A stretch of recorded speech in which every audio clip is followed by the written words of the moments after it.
Tipe proyek pengembangan produk new family product. Ini udah ya kalau nggak salah ya? Udah, Bu. Udah ya? Pertemuan terakhir yang ini, Bu. Iya, siap. Oke, berikutnya kita masuk ke identifikasi.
Sudah terlihat ya slide-nya?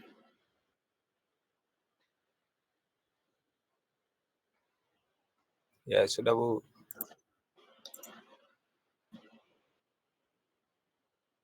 Oke, kita masuk ke materi selanjutnya yaitu identifikasi kebutuhan pelanggan ya. Setelah kemarin kita bicara mengenai perencanaan produk, bahwa produk itu perlu direncanakan ya, baik dari sisi perencanaan waktu, bagaimana tipe pengembangan proyeknya, apakah kita menggunakan platform produk yang sama gitu ya untuk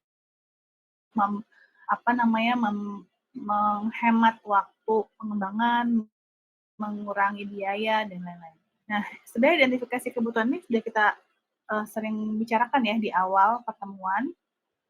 Pada saat observasi sudah disinggung bagaimana kita peluang ide produk itu harus muncul dari apa yang menjadi keluhan dari pelanggan. Nah, tujuan dari identifikasi kebutuhan pelanggan itu sendiri adalah kita harus yakin bahwa produk yang akan kita kembangkan ini telah difokuskan terhadap apa yang menjadi kebutuhan pelanggan. Gitu ya. Kenapa? Karena kita ingin menjawab apa yang menjadi keluhannya, menjawab apa yang menjadi masalah yang dihadapi oleh pelanggan dengan produk yang akan kita buat ini. Sehingga produk yang akan kita buat ini sudah sesuai dengan kebutuhan pelanggan tadi. Mengidentifikasi, kemudian yang kedua adalah mengidentifikasi kebutuhan pelanggan yang tersembunyi dan tidak terucapkan atau latent needs, seperti halnya kebutuhan yang eksplisit. Terkadang terdapat kebutuhan pelanggan yang belum tersampaikan ya, karena pelanggan sendiri sebenarnya belum mengerti apa sih yang dia butuhkan gitu ya. Nah, dari identifikasi kebutuhan pelanggan ini dengan penggalian yang lebih dalam itu kita harusnya bisa keluar gitu, harusnya bisa muncul apa sih sebenarnya kebutuhan yang eksplisit yang tidak terucapkan, yang tersembunyi dari pelanggan tersebut gitu ya. Sehingga benar-benar kita menggali lebih dalam identifikasi ini. Nah, kemudian kebutuhan pelanggan ini akan menjadi basis atau dasar untuk menyusun spesifikasi produk ya. Kita tahu bahwa produk itu tersusun dari komponen-komponen dan komponen-komponen tersebut mempunyai spesifikasinya. Nah, spesifikasi ini tidak muncul begitu saja, tapi muncul karena adanya kebutuhan. Ya, nanti kita akan pelajari lebih lanjut. Jadi, spesifikasi ini muncul dari kebutuhan. Gitu, dari kebutuhan, maka akan kita jawab dengan spesifikasi produk. Nah, kemudian tujuan dari identifikasi kebutuhan pelanggan yang lain adalah untuk memudahkan pembuatan arsip dari aktivitas identifikasi kebutuhan untuk proses pengembangan produk dan menjamin tidak ada kebutuhan pelanggan penting yang terlupakan. Ya, misalnya dari sekian banyak daftar list kebutuhan gitu ya, misalnya ada 50 kebutuhan. Nah, kita perlu mengorganisasikan, nanti ada di belakangnya, mengorganisasikan mana kebutuhan pelanggan yang paling penting, gitu ya. Yang paling penting, yang menengah, atau yang biasa aja. Nah, kebutuhan pelanggan yang paling penting itu harus ada dalam produk kita. Tuh, kenapa? Karena itu yang menjadi pilihan. Misalnya kita mau beli sesuatu barang ya, yang penting, harus misalnya kalau kita mau beli, apa namanya, kita mau beli laptop misalnya. Karena pekerjaannya adalah drafter, yang penting laptop saya bisa, apa, kalau pakai aplikasi, Corel misalnya, AutoCAD itu, apa namanya, tidak nge-hang atau nggak berat misalnya.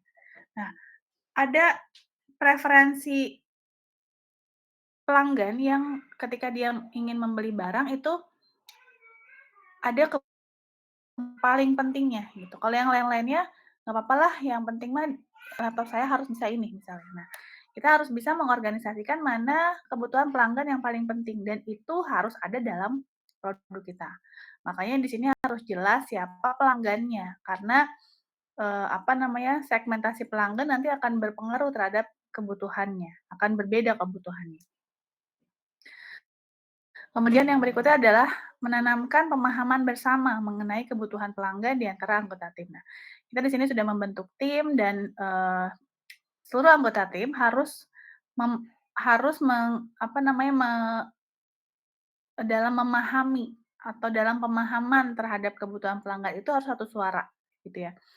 Karena nanti, data mentah dari pelanggan itu akan kita terjemahkan dalam suatu hal itu harus, dipahami bersama, satu suara, bahwa misalnya ketika ada permintaan atau kebutuhan tas yang ringan, gitu, itu harus dipahami bersama bahwa tas yang ringan itu seperti apa ya, gitu. Baik itu dari misalnya, apa namanya, bobotnya, beratnya, berat yang dibilang ringan itu seperti apa?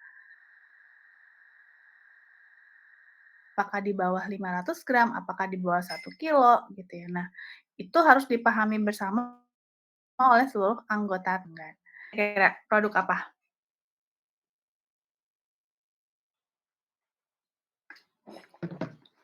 Produk apa yang terlihat pada slide?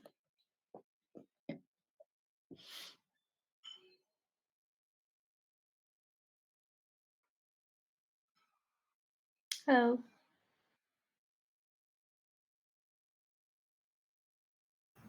Koran atau majalah, Oh, Ibu? produk ini, Pak, produknya yang dipakai anaknya nih. Jadi, Oh, eee, toilet ya, Pak, ya. Yang ini toilet, jadi produk toilet training atau untuk keperluan belajar ke toilet untuk anak, eee, di bawah 5 tahun misalnya. Jadi produknya yang satu yang seperti ini, yang kayu ini, yang satu lagi yang seperti kursi ini. Nah, kira-kira pertanyaannya, ini produknya sama tidak?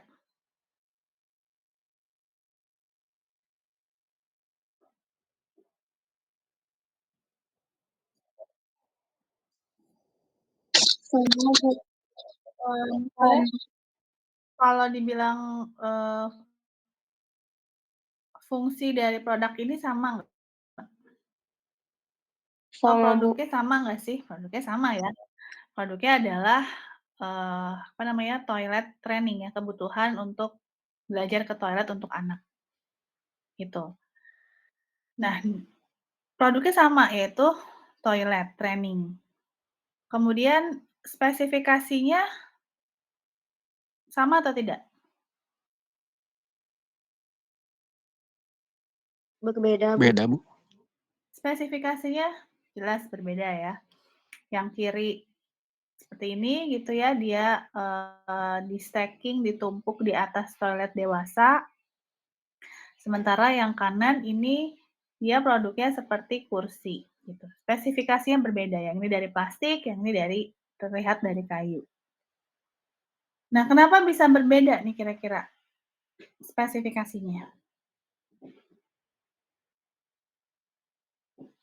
Jadi tim pengembangan membuat spesifikasi yang A gitu, ininya dari, apa namanya, bentuknya seperti kloset kita dewasa pada umumnya, hanya disesuaikan dan bisa di-stacking di atas toilet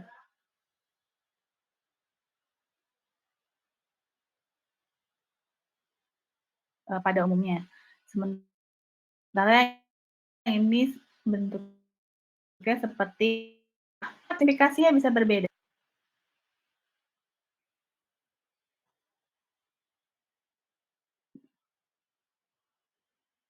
Ada yang bisa jawab kenapa spesifikasinya bisa berbeda?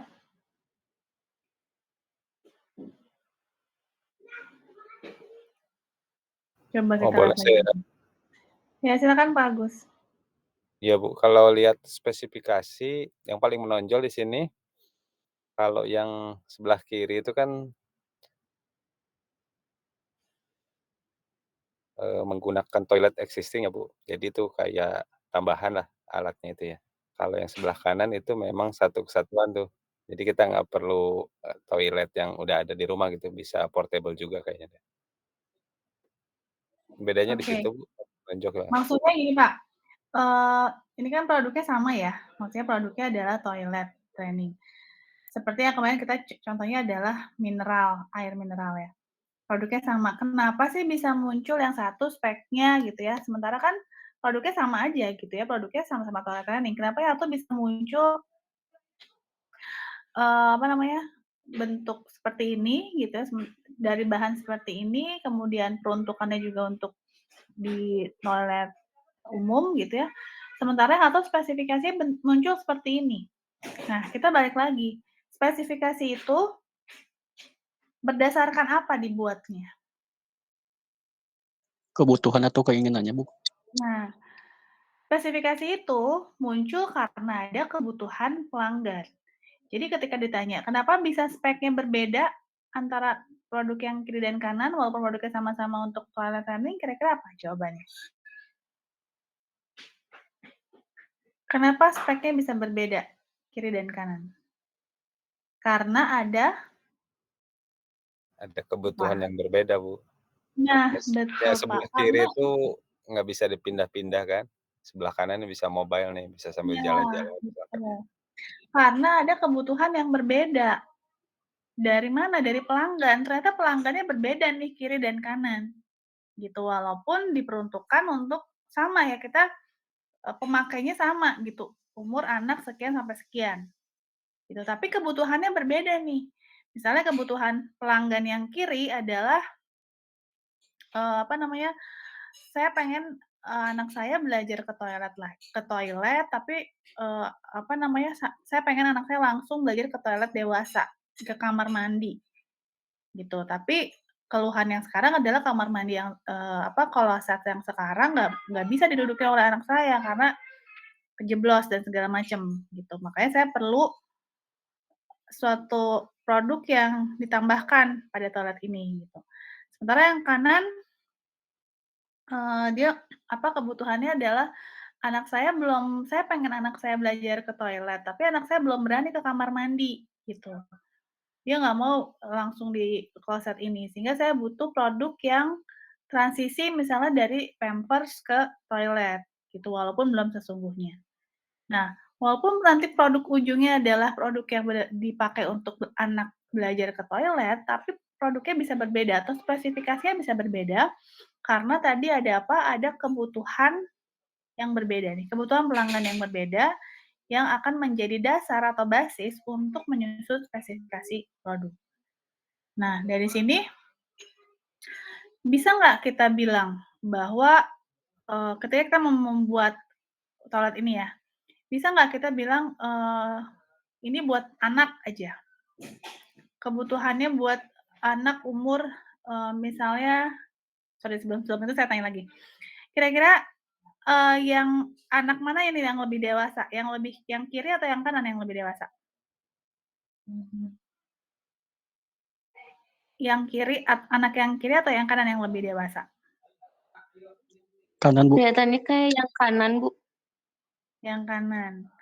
Tapi kalau dari sisi apa namanya, mereka menggunakan produk ini kira-kira yang mana nih yang lebih dewasa? Yang Kalau kelihatannya, Bu, yang kiri. kalau dari sisi pengamatan ya, kita mengamati tentunya yang kiri. Kenapa? Karena anaknya udah langsung didudukin di sini nih. Gitu. Sebenarnya kalau anak di bawah itu ya, misalnya ini antara umur 3 sampai 5 tahun gitu. Dia udah duduknya udah lebih stabil, dia udah nggak jatuh, dia bisa sambil pegangan benda lain gitu. Sementara yang sini dia masih belum bisa didudukan di atas toilet gitu ya. Dia kakinya juga harus menyentuh lantai dan sebagainya gitu. Dan dia belum berani untuk ke toilet sungguhan. Nah, yang jaraknya berdekatan ini aja itu ternyata ada segmentasi pasar gitu ya. Yang ini umurnya misalnya kita bilang 1 sampai 3 tahun. Sementara yang ini adalah 3 sampai 5 tahun karena dia sudah di toilet dewasa. Nah, bisa nggak sekarang kita bilang bahwa produk ini untuk semua umur, misalnya untuk balita misalnya gitu. Bisa nggak kita bilang? Apalagi kalau misalnya seperti contoh yang kemarin, air mineral untuk semua umur, dari umur 6 bulan sampai umur 50 tahun. Bisa nggak kita membuat produk dengan mengeneralisasikan umur? Bisa nggak dilihat dari contoh ini? Enggak, Bu. Nggak bisa ya. Jadi kita harus di sini kelihatan bahwa kita harus mengelompokkan pelanggan kita dengan spesifik gitu. Untuk apa? Karena nanti akan menyusun spesifikasi produk. Kebutuhan di sini aja kebutuhan anak umur 1 sampai 3 tahun dan kebutuhan anak umur 3 sampai 5 tahun ternyata berbeda. Gitu. Gimana kalau anak umur 3 sampai 5 tahun dikasih yang ini, dia nggak akan mau gitu ya. Karena dia udah mulai risih, dia udah mulai nggak enak gitu, dia udah pengen terbiasa di kamar mandi. Itu aja sudah terlihat. Jadi kita nggak bisa bilang umur sampai 5 tahun lah karena balita. Ternyata pilihannya sudah berbeda. Nah, ini ya dari sini kita lihat bahwa kebutuhan pelanggan itu harus diidentifikasi. Karena walaupun butuhnya sama produk toilet, tapi bisa berbeda karena kebutuhannya pun berbeda.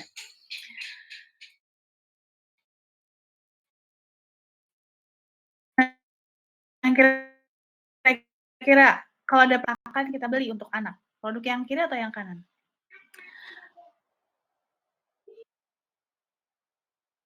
Yang akan kita beli kira yang kiri atau yang kanan? Yang kiri, Bu. Kalau yang kiri, Bu, kayaknya. Kenapa yang kiri? Karena biar biasa, Bu, di toilet yang sesungguhnya. Biar biasa dirasa sesungguhnya. Kayak misalnya anaknya tadi 3 sampai 5 tahun ya. Ada Bu, kakinya hanging gitu. Nah, Ya dia nggak ergonomis gitu lah, Bu. Ya. betul ya. Ternyata setelah muncul produk ini gitu, tadi kan kebutuhan adalah saya pengen anaknya belajar ke toilet. Tapi ternyata setelah jadi produk muncul lagi nih keluhan gitu. Karena sebenarnya ibunya belum memperhatikan hal-hal lain kan selain dia memang pengen anaknya belajar ke toilet gitu. Ternyata setelah ada produknya, oh diamatilah ternyata takut juga ya dibiarin seperti ini gitu. Dia nggak ada pegangan, terus kakinya ngegantung. Gitu. Ternyata dari sisi ini tetap masih harus ada pengawasan orang tua nih, dari sisi keamanan masih kurang meyakinkan misalnya gitu ya. Nah, bentar kita lihat. Dari produk yang kiri ini ternyata muncul banyak, produk gitu ya.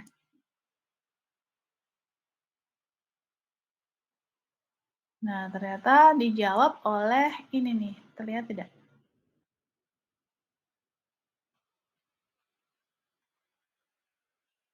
Kelihatan nggak ini? Terlihat? Halo, sudah terlihat kah? Ya, kelihatan, Udah, Bu. Bu. Kelihatan ya. Hilang lagi, Bu. Nah, ini. Jadi tadi keluhannya adalah kayak kurang ergonomis ya. Terus kaki anaknya ngegantung.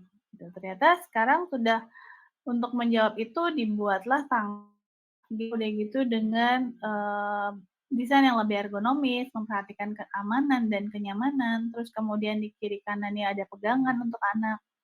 Kemudian kalau tadi, kayu gitu bahannya sekarang dari plastik untuk agar mudah dibersihkan, terus ada juga desain-desain ya yang perempuan dan laki-laki berbeda sesuai gender gitu. Terus kemudian ada yang juga pakai, desain-desain gambar-gambar binatang dan lain sebagainya. Nah, jadi ternyata ini ya udah pakai ada desain dino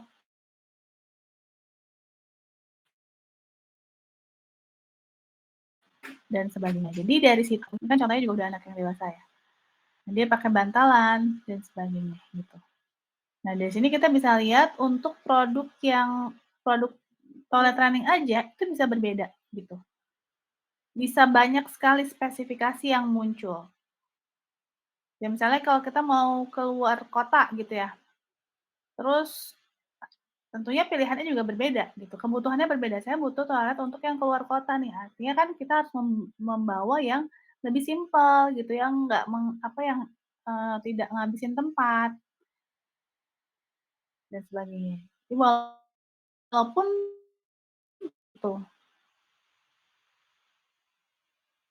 sampai untuk belajar anak, tapi bisa berbeda di sekali lagi tergantung kebutuhan. Jadi kita tidak bisa mengeneralisasi umur gitu ya, segmentasi pasarnya umur, semua umur, apalagi kita bilang semua umur. Itu jelas nggak bisa ya, karena itu tadi, kebutuhan berbeda gitu ya, apalagi umurnya berbeda, jelas kebutuhannya akan berbeda. Sampai sini ada pertanyaan? Belum ada? Belum ada, Bu. Belum ada, Bu. Oke, nah jadi sangat penting, dalam tahap mengidentifikasi kebutuhan pelanggan dan juga kelompok pelanggannya udah kita tentukan ya. Makanya kemarin di observasi itu, saya berkali-kali bilang bahwa umurnya ini harus dibatasi. Karena umur yang berbeda tentunya kebutuhannya akan berbeda. Nah, kebutuhan berbeda tentunya nanti kita akan sulit untuk aplikasinya kalau umurnya terlalu jauh. Nah, berikutnya ya, tahapan dalam identifikasi kebutuhan pelanggan, sebenarnya kita kemarin udah bikin ya, menentukan batasan usaha, kemudian mengumpulkan data mentah dari pelanggan. Data mentah ini adalah berisi, tadi ya, ketika kita melakukan wawancara, pengamatan, tentu ada, pernyataan dari pelanggan ya, apa sih yang menjadi kebutuhannya terhadap suatu produk, apa yang menjadi keluhannya, misalnya tadi, "Saya ingin anak saya belajar ke toilet, tapi anak saya belum bisa ke toilet sendiri," misalnya. Sehingga perlu produk yang, seperti mainan atau seperti kloset mainan. Jadi kita mengumpulkan data mentah yang pertama, kemudian menginterpretasikan. Interpretasi itu apa ya kira-kira?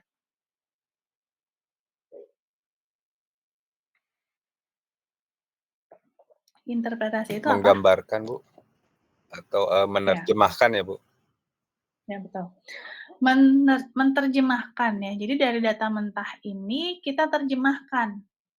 Ya, karena seperti yang tadi misalnya, eee, saya membutuhkan tas yang ringan, gitu ya. Nah, kemudian tas yang ringan itu akan punya banyak arti, gitu ya, akan punya banyak arti. Ringan itu seberapa ringan, gitu ya. Jadi, data mentah ini sebelum diinterpretasikan akan mempunyai banyak arti. Ringan itu seberapa ringan. Nah, itu tugas kita untuk menerjemahkan data mentah tadi menjadi kebutuhan pelanggan. Oh, misalnya yang disebut ringan itu adalah, eee, sekian gram misalnya, atau saya menginginkan tas yang bagus itu dari sisi apa? Apakah dari bahannya, apakah dari desainnya, atau apanya. Jadi, interpretasi itu sangat penting ya dalam kita menerjemahkan apa yang menjadi kebutuhan. Nah, kemudian setelah menginterpretasikan tadi, menerjemahkan atau memprediksi, kemudian kita mengorganisasikan kebutuhan menjadi hierarki. Hierarki ini sering kita bahas dalam mata kuliah. Apa tuh hierarki?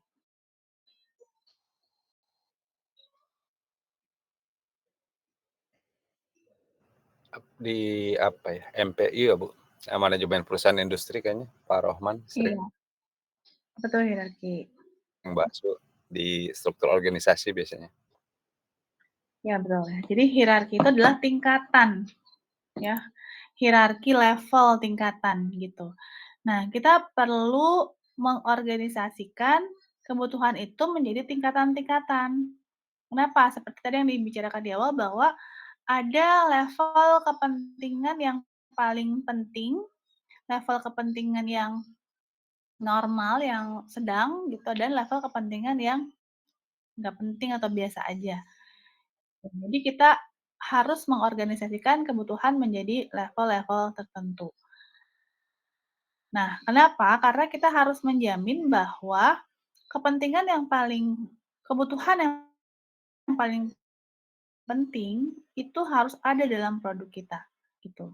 Dan kita tidak bisa memasuk seluruh kebutuhan gitu ya menjadi spesifikasi. Misalnya setelah di-list gitu ya untuk tadi toilet training itu kebutuhannya ada 50 kebutuhan gitu. Bisa nggak kita masukkan dan semua itu kan 50 kebutuhan itu setelah hierarkika kan ada yang level yang sangat penting, aja, penting misalnya. Itu yang nggak penting juga kita masukin gitu. Kalau semua kebutuhan dimasukkan akibatnya gimana? Konsekuensinya apa terhadap,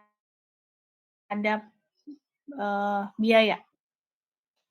Kalau semua kebutuhan kita masukkan menjadi spesifikasi, apa namanya, konsekuensinya apa terhadap biaya produk? Menjadi lebih mahal, Bu. Nah, produknya akan menjadi lebih mahal karena semua dimasukin speknya. Sementara konsumen akan memilih, "Itu mah saya nggak perlu," gitu, yang perlu untuk produk toilet ini adalah misalnya keamanannya, gitu ya, "Yang penting aman nih anak saya,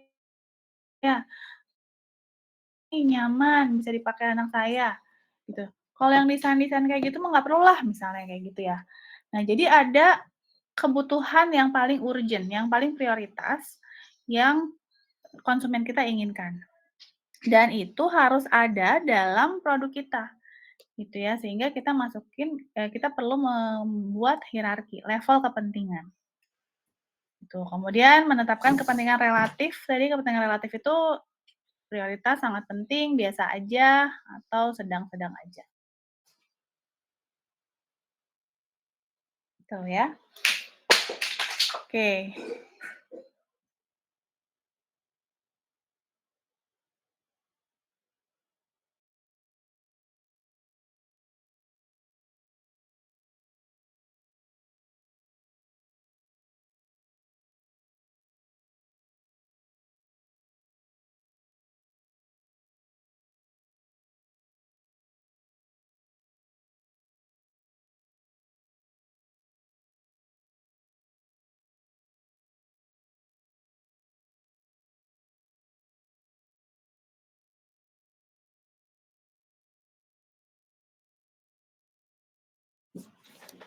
Nah, ini adalah tahapan dalam mengidentifikasi, kemudian merefleksikan hasil dan proses. Yang pertama adalah menentukan batasan usaha. Kemarin kita sudah, lakukan ya di pernyataan misi di perencanaan produk ya. Nah, kemudian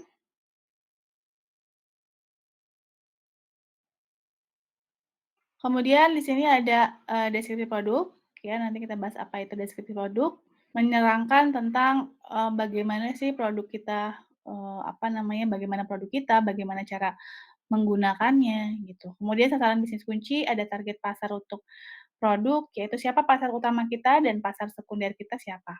Kemudian ada asumsi yang kita terapkan atau batasan usaha dan stakeholder yang terkait. Nah, contoh di sini pernyataan misi untuk produk obeng. ya, atau screwdriver. Deskripsi produknya di sini menggunakan tangan atau secara manual, ya, apa namanya, dioperasikan secara manual. Kemudian sasaran bisnis kunci. Di sini disebutkan bahwa produk akan diluncurkan pada kuartal keberapa, tahun berapa, gitu. Kenapa ini menjadi penting? Kemarin kita sudah belajar di perencanaan produk bahwa perencanaan waktu itu sangat krusial.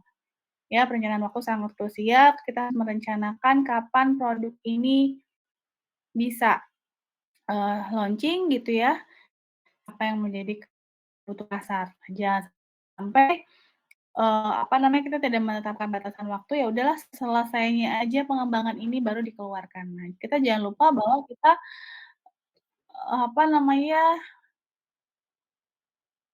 sih ya, kita punya pesaing.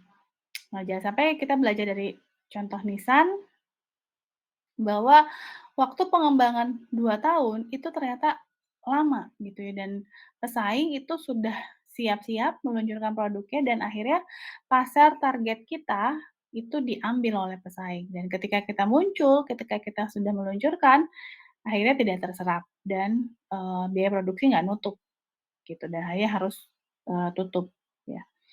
Nah, kemudian setelah kita merencanakan waktu kapan akan diluncurkan, kita juga harus bisa menentukan berapa nih target penjualan, target pangsa pasar kita berapa persen, pada tahun berapa, tercapai atau tidak, gitu. Kemudian pasar utama kita siapa ya, kita harus, pelanggan utama kita siapa, pelanggan yang menggunakan produk tersebut, pasar sekundernya siapa, gitu ya. Asumsi-asumsi yang diterapkan misalnya menggunakan tangan secara manual atau dibantu dengan tenaga listrik. Stakeholder-nya pengguna, pengecer, tenaga penjual, dan lain sebagainya. Nah, itu adalah pernyataan misi. Ini tugasnya kemarin sudah ada yang perencanaan produk ya?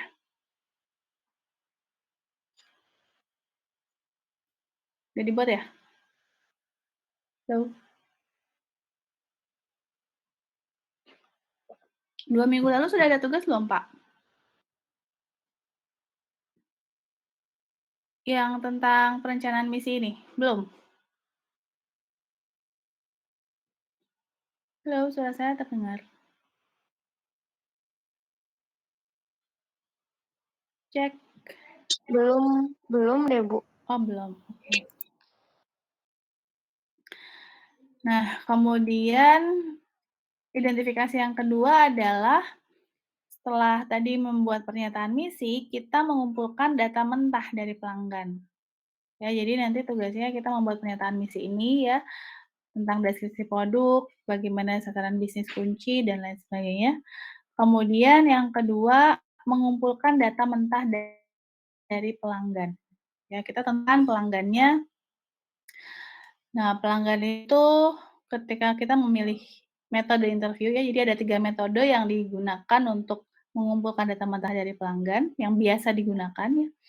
Ada interview atau wawancara, ada fokus grup diskusi, dan observasi atau pengamatan pada saat produk digunakan. Nah, kemudian kalau kita memilih interview, biasanya pelanggannya adalah lebih dari minimal 10 orang. Ya, kemudian kita pastikan bahwa yang kita wawancarai itu adalah pengguna utama, benar-benar pengguna utama atau lead user. Nah, kenapa kita harus memastikan bahwa yang kita wawancarai itu pengguna utama?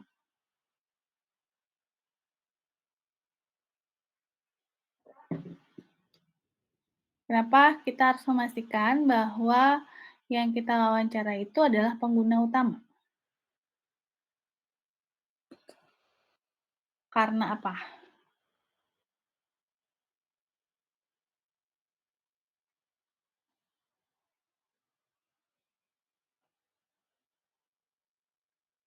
Halo.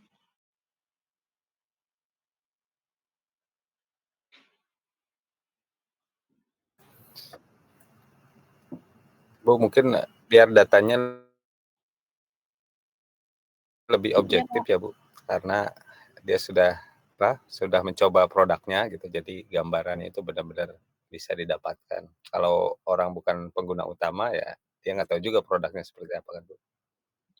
Iya, jadi karena pengguna utama itu adalah sasaran target pasar kita, ya kan? Jadi di mata kuliah udah belajar manajemen pemasaran belum? Ada berapa sih pelanggan itu, ada berapa kategori pelanggan, ada pelanggan utama, ada pelanggan potensial. Pelanggan utama dan pelanggan potensial bedanya apa nih? Pelanggan potensial yang mau beli produk kita tidak?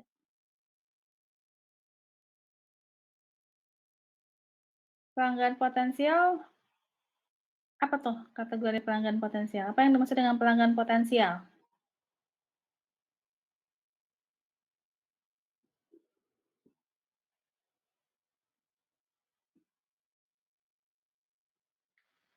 Halo, ini ada kah? Yang jawab Pak Agus sama Divya, terus nih yang lain kemana? Potensial tuh apa sih? Berpotensi kan? Artinya berpotensi. Berpotensi itu apa? Mempunyai probabilitas untuk membeli produk kita. Ya, jadi kalau pelanggan potensial artinya berpotensi gitu ya, misalnya kalau kita jalan-jalan ke mall, biasanya tukang kartu nih, kartu kredit gitu ya, nawarin. Nah, dia bisa melihat ya, oh ini pelanggan potensial nih, kenapa? Karena belanja bisa apa, dia sering belanja gitu atau terlihat membawa tentengan, biasanya tuh diikutin kan gitu ya sama si sales kartu ini gitu. Nah, itu pelanggan potensial, artinya bisa bisa menggunakan produk kita atau bisa tidak, tapi si pelanggan potensial ini juga perlu kita dekati gitu ya. Nah, tapi belum tentu itu adalah pengguna utama. Kalau pengguna utama atau pelanggan utama adalah benar-benar orang yang akan kita sasar gitu. Dari pengguna utama ini, kita akan mencari apa yang menjadi keluhannya, kita akan mencari apa yang menjadi kebutuhannya dari pengguna utama ini. Jadi kita harus bisa memastikan ketika interview itu adalah kita harus mewawancarai pengguna utama kita. Karena pengguna utama itu seringkali bisa mengkomunikasikan, ya menggambarkan apa yang menjadi kebutuhannya dan apa yang, apa namanya, apa yang, tidak dia sukai atau dia keluhkan gitu. Misalnya tadi ya, toilet Er training yang tadi, pengguna utamanya adalah ibu-ibu yang mempunyai anak 1 sampai 3 tahun dan 3 sampai 5 tahun misalnya.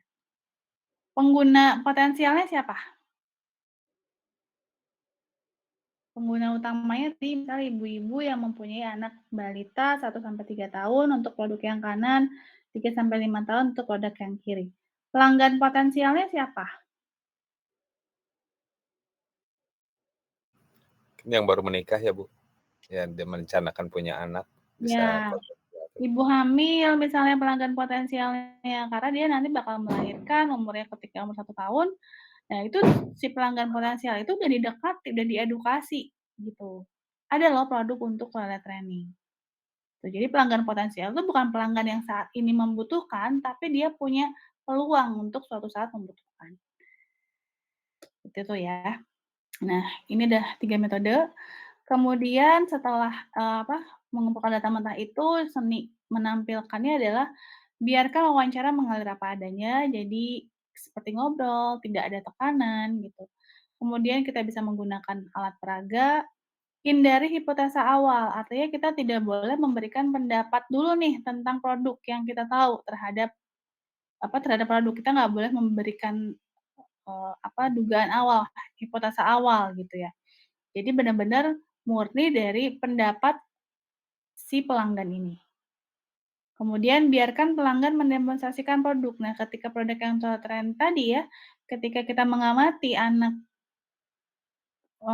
misalnya menggunakan toilet yang A, produk yang A, kita bisa lihat, oh dari sisi keamanannya kok khawatir ya, nggak ada pijakan, nggak ada pegangan. Nah, kita bisa lihat tuh keluhannya kira-kira apa yang muncul. Sehingga tadi muncul produk yang berikutnya adalah menggunakan tangga dan desainnya lebih ergonomis tadi. Kemudian bersiaplah dengan kejutan atau ekspresi yang tercetus kebutuhan tersebut. Jadi ekspresi, kita melihat, mengamati informasi nonverbal. Informasi yang, muncul bukan kata-kata gitu ya, selain kata-kata, dari gestur tubuh, dari tatapan mata, dan sebagainya. Di situ biasanya kita lihat kalau konsumen tuh kira-kira suka atau tidak dengan produk yang akan kita kembangkan,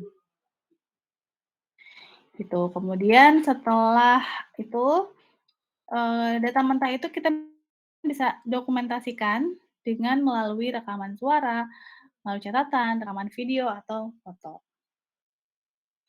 Ya, akhir dari proses pengumpulan data adalah menyusun data mentah. Ketika kita susun data mentah, biasanya dalam bentuk lembaran pernyataan pelanggan, customer statement, dan seringkali dilengkapi dengan video atau foto.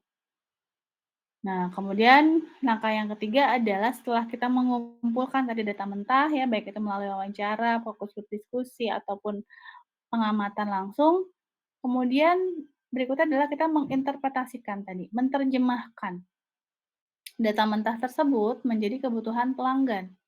Saya tadi pelanggan data mentahnya menginginkan saya pengen tas yang ringan. Nah, kemudian kita terjemahkan tas yang ringan itu seperti apa sih gitu ya. Nah, ekspresikan ini adalah guideline-nya atau petunjuknya kita ketika ingin menerjemahkan data mentah tersebut. Ekspresikan kebutuhan sebagai apa yang harus dilakukan produk. Ya, jadi ketika kita ingin tas ringan, interpretasinya adalah apa sih yang harus dilakukan oleh produk, bukan bagaimana produk melakukannya. Nanti kita lihat contohnya. Kemudian ekspresikan kebutuhan sama spesifiknya seperti data mentah. Gunakan pernyataan positif bukan negatif, ekspresikan kebutuhan sebagai atribut dari produk, dan hindari kata-kata harus dan mesti. Ya. Ini terlihat? Iya, Bu. Lihat ya. Nah, ini adalah sebuah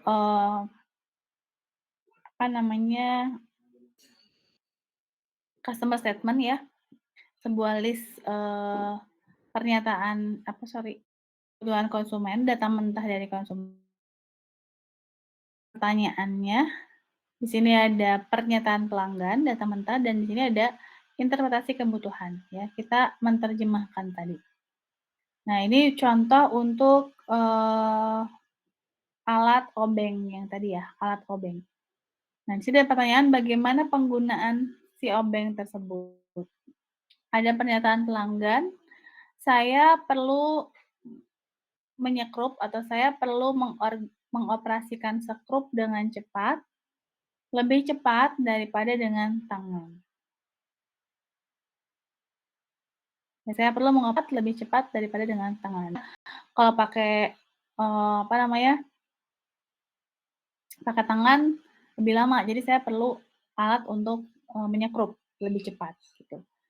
Di sini interpretasi kebutuhannya adalah produk obeng ini mampu menyekrup lebih cepat daripada dengan tangan. Jadi interpretasi kebutuhannya pakai poin yang pertama. Apa yang harus dilakukan oleh produk? Ya. Obeng mampu menyekrup lebih cepat daripada dengan tangan. Terus data mentah yang kedua adalah saya kadang-kadang melakukan pekerjaan menyekrup menggunakan sekrup untuk lembaran logam. Interpretasinya adalah obeng membantu menyekrup untuk lembaran logam pada pekerjaan menyekrup. Ini bahasanya agak aneh. Obeng membantu mendorong skrup untuk lembaran logam pada pekerjaan menyekrup. Karena diterjemahkan jadi bahasanya agak aneh. Nah, kemudian data mentah yang ketiga adalah terdapat banyak peralatan listrik seperti penutup switch, outlet listrik, kipas angin, dan peralatan rumah tangga. Interpretasinya, obeng dapat digunakan untuk memasang skrup pada peralatan rumah tangga. Nah, jadi pernyataan pelanggan ini kita terjemahkan ke dalam suatu kebutuhan pelanggan dengan ini sebagai guideline-nya atau tuntunannya ya. Kita harus mengekspresikan data mentah itu, kebutuhan itu sebagai apa yang harus dilakukan oleh produk. Ntar saya beri contoh.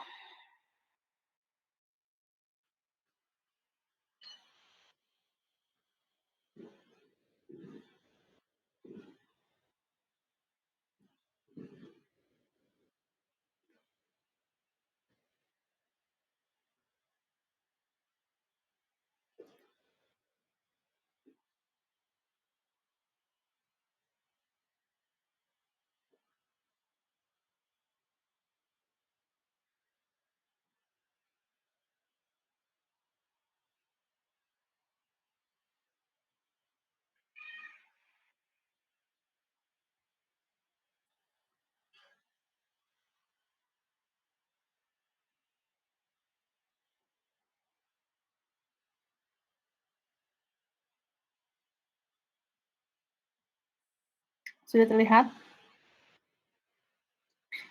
Sudah, Bu. Misalnya ada data mentah ya, jadi ada data mentah.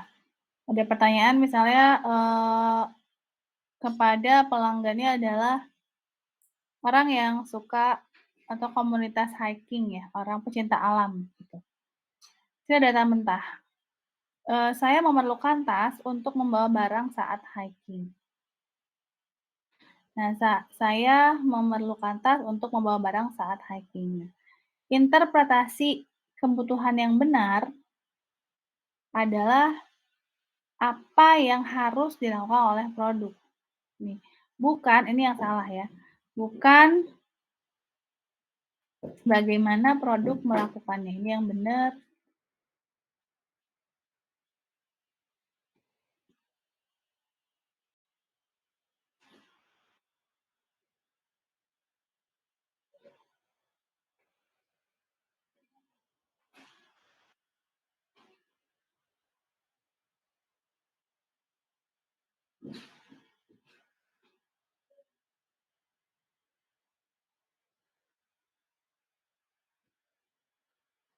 Mana ya checklist?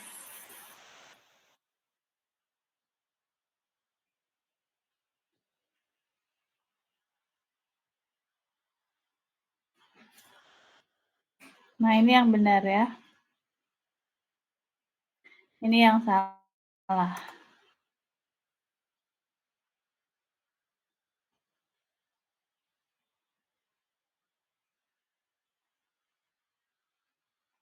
Nah, ketika kita menginterpretasikan kebutuhan, kita harus mengekspresikan sebagai apa yang harus dilakukan oleh produk. Ketika ada data mentah atau kebutuhan, saya memerlukan tas untuk membawa barang saat hiking. Berarti apa yang harus dilakukan oleh produk untuk membawa barang saat hiking? Apa? Apa yang harus dilakukan oleh produk? Tadi contohnya misalnya ada, kebutuhan saya perlu mengerjakan atau mengoperasikan, skrup, saya perlu mengoperasikan skrup dengan cepat, lebih cepat daripada menggunakan tangan misalnya. Interpretasi yang benar adalah produknya adalah obeng mampu menyekrup lebih cepat daripada dengan tangan. Nah, ini ketika ada kebutuhan, saya memerlukan tas untuk membawa barang saat hiking. Apa yang harus dilakukan oleh produk? Tas yang bagaimana? Tas yang mampu membawa peralatan hiking. Tas mampu membawa ya, Peralatan hiking.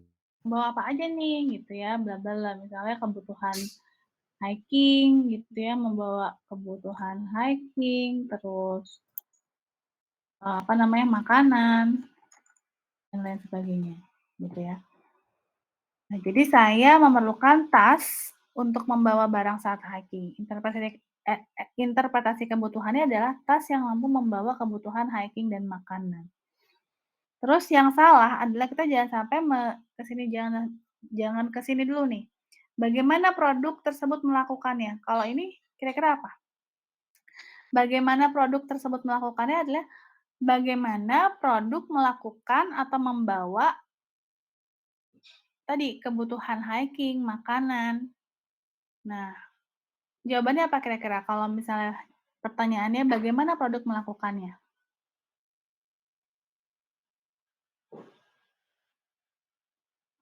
Bagaimana produk melakukannya atau tas yang bagaimana sih yang bisa membawa kebutuhan hiking ini? Produk tas dengan ukuran yang besar. Nah, misalnya kalau tas hiking kan tadi kapasitas ya.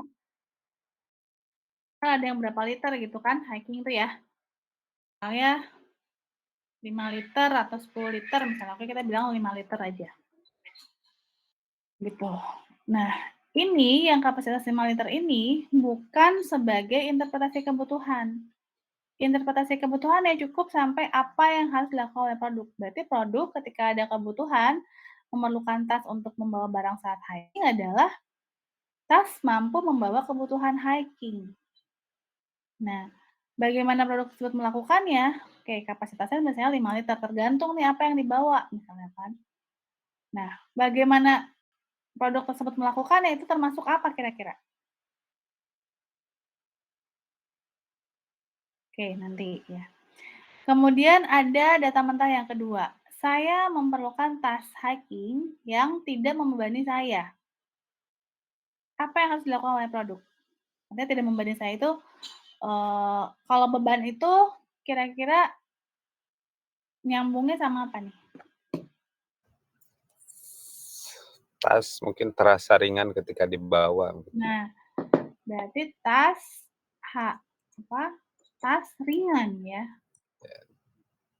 Karena kalau beban ini masuknya ke bobot gitu ya, ke berat gitu ya. Nah, kalau ada kebutuhan memerlukan tas yang tidak membebani, artinya apa yang harus dilakukan oleh produk? Tasnya ringan. Nah, bagaimana produk melakukannya? Artinya bagaimana produk melakukan agar tasnya menjadi ringan? Apa yang dilakukan oleh produk?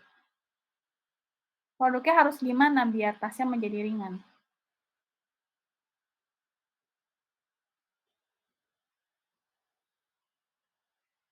Produknya harus gimana biar tasnya menjadi ringan?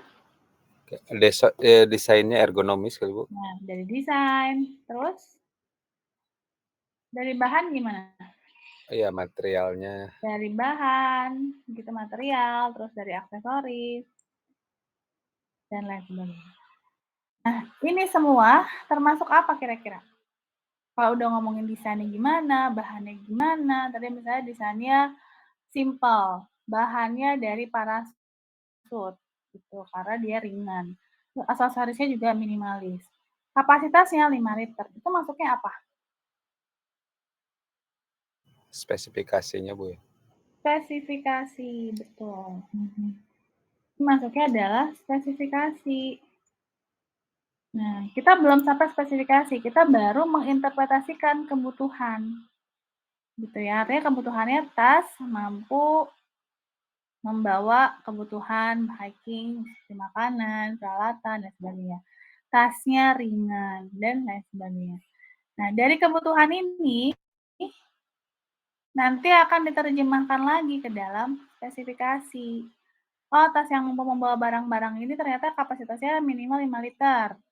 Tas yang ringan ini berarti nanti kita desain bahan aksesorisnya harus kita perhitungkan agar bobot maksimumnya misalnya kurang dari 1 kilo, biar ininya tidak membebani, dan lain sebagainya. Jadi erat sekali kaitannya antara kebutuhan dengan kita menentukan spesifikasi. Jadi kapasitas 5 liter ini tidak muncul karena ya udahlah kita bikin 5 liter aja, tidak seperti itu gitu ya. Tapi 5 liter ini muncul karena apa aja sih yang dibawa ketika hiking tersebut gitu. Kemudian muncul tas yang tidak membebani itu, tas yang ringan ini berapa ringan yang seberapa ringan yang berat yang dianggap ringan gitu ya oleh pelanggan. Apakah 1 kilo masih dianggap ringan atau sudah berat? Gitu. Kalau misalnya masih ringan, oke, kira-kira ini apa aja nih? Atau kalau udah cukup berat gitu ya, 1 kilo keberatan. Ya kita harus gimana nih spesifikasinya biar beratnya di bawah 1 kilo. Misalnya. Kebayang nggak sampai sini? Bisa difahami tidak sampai sini? Siap, Bu. Insyaallah, Bu. Ya. Nah, jadi itu poin dari interpretasi kebutuhan. Karena nanti akan menjadi basis dari interpretasi kebutuhan ini akan menjadi basis dalam kita menyusun sebuah spesifikasi. Nah, tadi dengan guideline-nya atau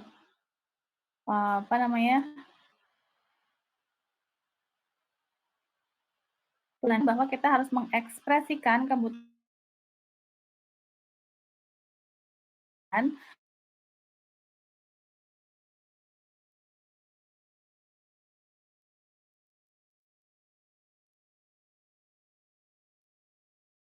bukan bagaimana produk melakukannya, kemudian harus spesifik, ya harus sespesifik seperti data mentah, pernyataan positif bukan negatif, atribut dari produk, dan hindari kata ya, ini bisa dibaca. Seperti yang saya tadi bilang itu deh cukup. Nah, kemudian berikutnya adalah mengorganisasikan kebutuhan menjadi hierarki. Tadi hierarki adalah level kepentingan ya.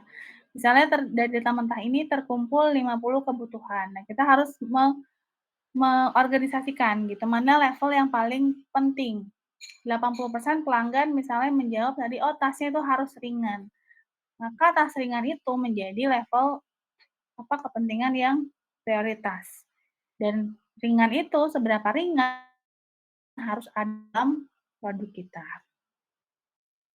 Nah, kemudian kepentingan relatif dari setiap kebutuhan, dua pendekatan dasar untuk menetapkan bobot kepentingan setiap kebutuhan. Yang pertama bersandar pada konsensus anggota tim, berdasarkan pengalaman mereka selama ini dengan pelanggan. Jadi ini juga si spesifikasi itu tadi ya, kepentingan relatif ini, bukan spesifikasi, kepentingan relatif ini kebutuhan itu menentukan hierarki itu menjadi konsensus bersama antara seluruh anggota tim ya. Misalnya ada level kepentingan yang sama, oke kita ini dulu deh yang ringan dulu aja karena untuk hiking itu ringan itu benar-benar pengaruh dan menjadi misalnya poin yang paling diwajibkan untuk tas misalnya, bahwa tas ini harus ringan gitu ya. Jangan sampai berat kosongnya aja udah cukup berat gitu. Dan kemudian dari situ dilakukan survei lanjutan nih untuk benar-benar memastikan bahwa memang ini yang dibutuhkan oleh konsumen. Dan terakhir adalah refleksi hasil dan proses. Tim harus yakin bahwa hasil tersebut adalah benar gitu dan konsisten dengan menjawab sudahkah kita berinteraksi dengan semua tipe pelanggan penting dalam target pasar kita ya. Pelanggan penting ini seperti pelanggan utama, pelanggan potensial. Nah, apakah kita sanggup menangkap lebih jauh kebutuhan yang berhubungan dengan produk sekarang untuk menangkap kebutuhan tersembunyi dari pelanggan kita. Jadilah kita merefleksikan hasil dan proses. Sampai sini ada pertanyaan dulu, silakan.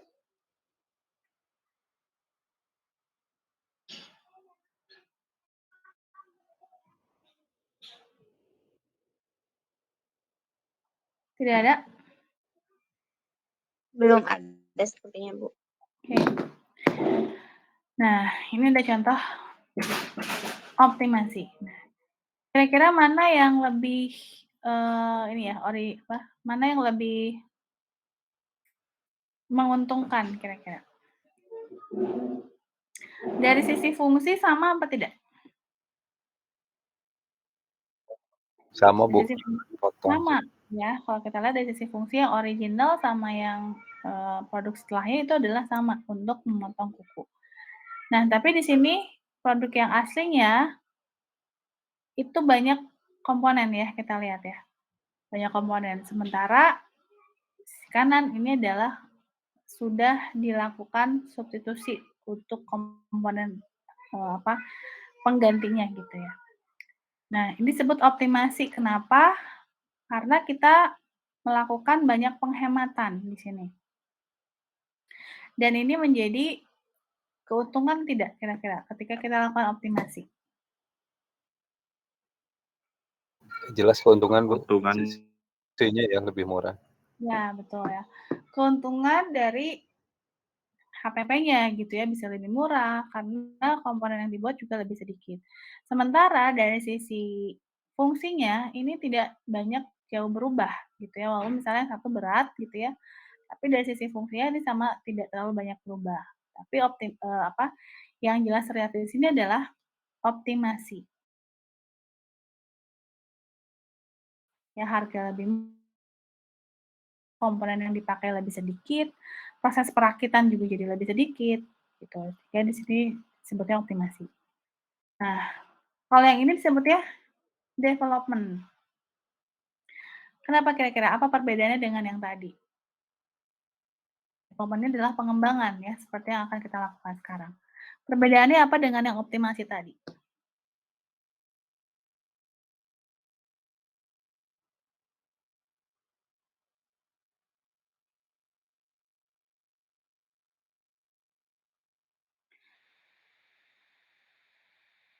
ini sama atau Oh, tidak sama sih, Bu. untuk pengembangan? Cuman lebih oh ya, ini lebih optimum nih, secara Secara pemakaiannya. ya, secara kinerja artinya lebih baik, ya kan? Nah, kalau yang ini secara kinerja tidak terlalu berpengaruh, ya kan dia sama-sama masih melakukan fungsinya dengan baik. Sementara di sini, di pengembangan, kinerjanya jauh lebih baik gitu ya, dan pada development atau pada pengembangan dia berangkat dari data ini nih, ini adalah data kebutuhan atau data keluhan gitu ya. Di sini dari produk yang sebelumnya, apa keluhannya?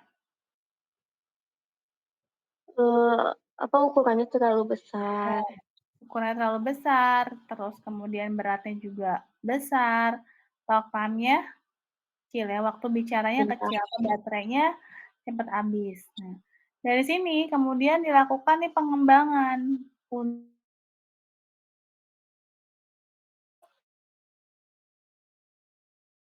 size-nya diperkecil, beratnya diperkecil, dan panjang.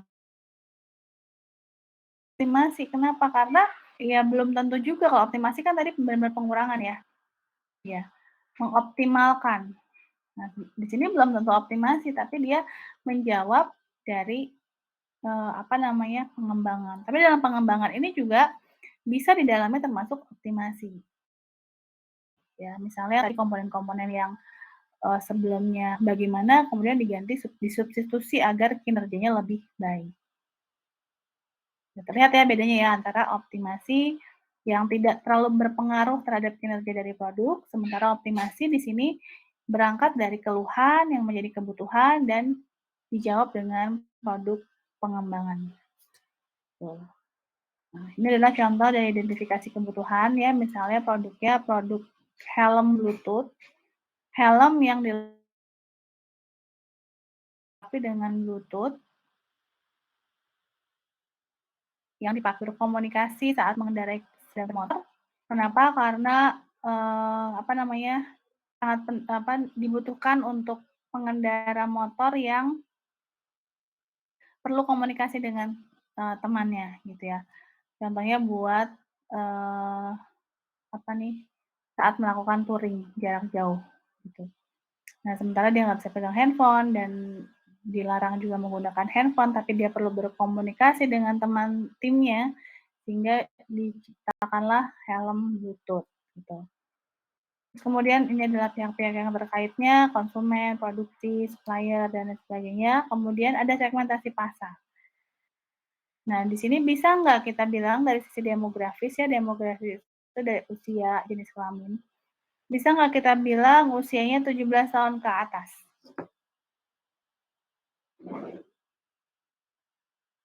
Bisa nggak kita sebutkan bahwa usianya 17 tahun ke atas?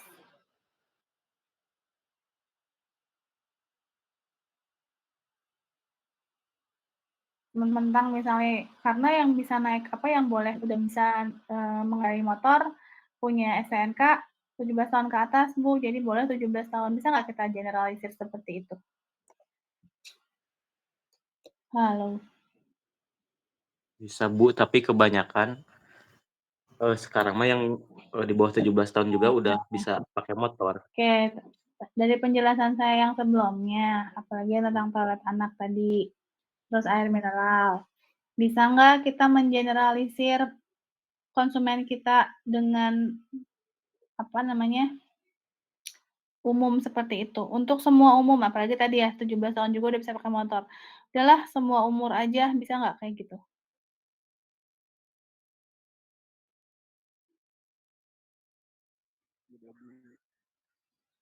Bisa tidak?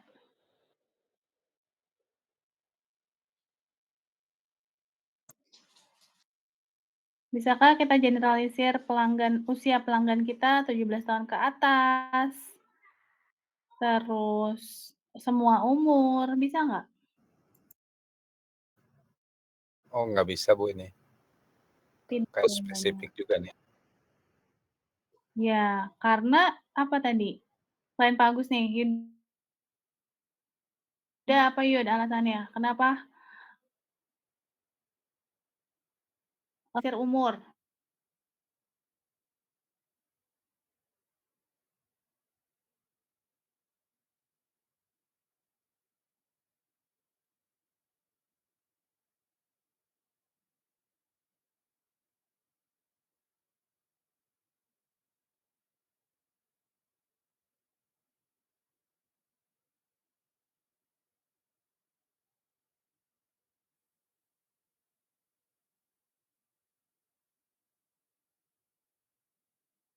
Yang lain ada yang bisa menjelaskan?